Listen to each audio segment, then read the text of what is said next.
यहाँ जिसे देखिए चटकारे लेकर खाया जा रहा है, लेकिन सावधान रहे, ये स्वाद महंगा भी पड़ सकता है। बाजार में मीठे आलू को खपाने का कुछ कारोबारियों ने जो तरीका इजाद कर लिया है, वो दिल दहला देने वाला है। ये तस्वीरें इलाहाबाद की हैं, जहाँ मिट्टी, पानी और तेजाब के घोल में आलू डालकर मिट्टी में दबा दिया जाता है और 2-3 घंटे बाद जब गड्ढे से निकाला जाता है तो वो देखने में बिल्कुल नए आलू जैसा लगता है। मार्केट से हम आलू खरीद लिया है, अब उसको ला करके जो है गड्ढा खोद लिया खेत में, और गड्ढा खोदने के बाद इसमें केमिकल है, तेजाब है, पानी है, मिला करके जो है उसको गड्ढे में जो है डाल दिया और बढ़िया उसको बोरम रगड़ करके अपना बना दिया और बिल्कुल नए जैसा दिखने लगा।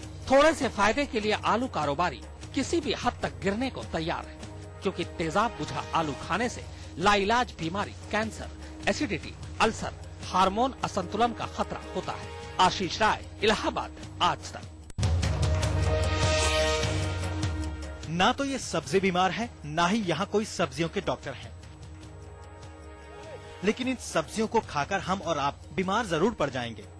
करनाल में ज्यादा पैसे कमाने के लालच में किसान सब्जियों को ऑक्सीटोसिन का टीका लगाकर जहरीली सब्जियां उगा रहे हैं।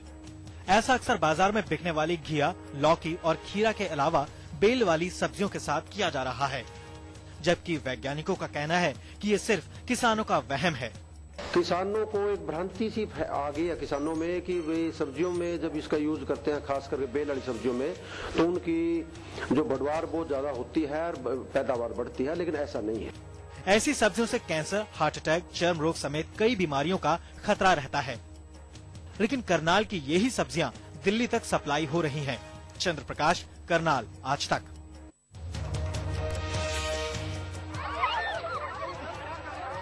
बच्चों के बीच राहुल बाबा, आखिर माजरा क्या है? दरअसल पंजाब के हेरिटेज स्कूल के बच्चे दिल्ली पहुंचे थे संसद की कार्यवाही देखने, ये देखने की उनके मनपसंद नेता काम कैसे करते हैं। लेकिन जैसे ही बच्चे संसद से बाहर निकले, मानो उनकी सारी मुराद पूरी हो गई। जी हाँ, बच्चों को देख राहुल भी अपने आप को उनके बीच जाने से रोक नहीं पाए। So how many of you want to join politics? Anybody? Now that's what we have to change that. All of you should want to join politics. We are going to give you the chance. बच्चे भी राहुल भैया के इस अंदाज से गदगद थे। उन्होंने पूछा हमसे कि पार्लियामेंट ज्वाइन करना चाहते हो, तो हमने यस कहा। राहुल गांधी भी बखूबी जानते हैं कि इन्हीं बच्चों का वोट उनके काम आएगा। अमिताभ सिन्हा, दिल्ली, आज तक। आसमान छू रही महंगाई पर सवालों के घेरे में वित्त मंत्री प्रणब मुखर्जी इस तरह घिरे कि उनका गुस्सा भी 7वें आसमान पर पहुंच गया। दरअसल मंगलवार को राज्यसभा में चर्चा हो रही थी महंगाई के मुद्दे पर, लिहाजा पक्ष विपक्ष हर कोई वित्त मंत्री पर सवालों की बौछार कर रहा था। वित्त मंत्री भरसक कोशिश कर रहे थे कि सबको जवाबों से संतुष्ट कर दें। Food items prices are increasing and all necessary steps which we can take we are taking, but simply I can not bridge the gap of 3 to 4 million tons of pulses if it is not available in the international market.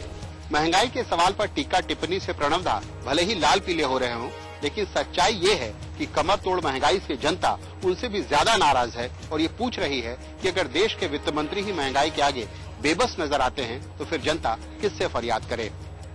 Reema Parashar के साथ बालकृष्ण।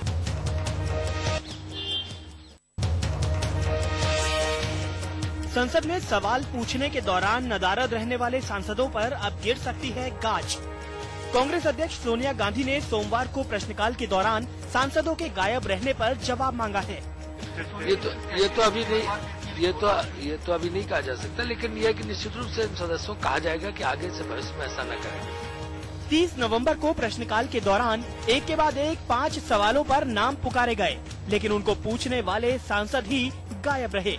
बाद में जब उनसे पूछा गया तो किसी ने कहा कि उनकी ट्रेन लेट हो गई, तो किसी की फ्लाइट ही मिस हो गई। सांसदों को संसद आने पर हर रोज 1000 रुपए भत्ता मिलता है।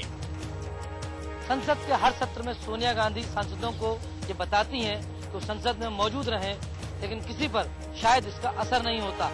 उनको लगता है कि कानून बनाना उनका काम है, कानून का पालन करना नहीं। रीमा पाराशर के साथ दीप संवलकर, दिल्ली, आज तक।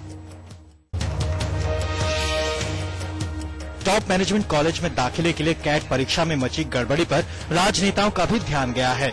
हालांकि सरकार ने जांच का आदेश देकर कड़ा रुख दिखाया है, लेकिन छात्रों को हो रही परेशानी पर विपक्ष ने भी सरकार पर जमकर निशाना साधा है।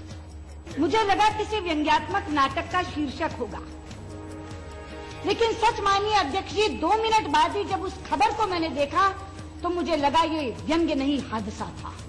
उधर सरकार का कहना है कि IIM स्वायत्त संस्था है और परीक्षा आयोजित कराने की सारी जिम्मेदारी उसी की है। हालांकि सरकार मामले की जांच कर रही है।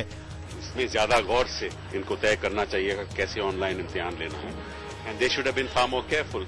चाहे वो सत्ता पक्ष हो या विपक्ष, कैट परीक्षा की असफलता को लेकर परेशान है और इसीलिए अब सब मांग कर रहे हैं कि छात्रों के साथ मजाक नहीं होना चाहिए और इस पर कोई न कोई कार्रवाई जरूर होनी चाहिए। सुमित अवस्थी, दिल्ली, आज तक।